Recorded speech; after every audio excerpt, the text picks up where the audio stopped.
بسم اللہ الرحمن الرحیم باب ما یدعو به اذا خاف ناسا او غیرہم۔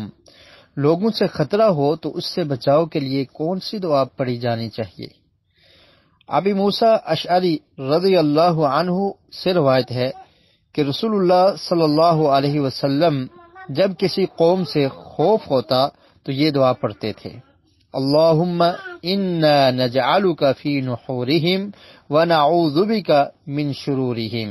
یہ روایت سنن ابو داؤد میں اور نسائی میں صحیح سند کے ساتھ مروی ہے۔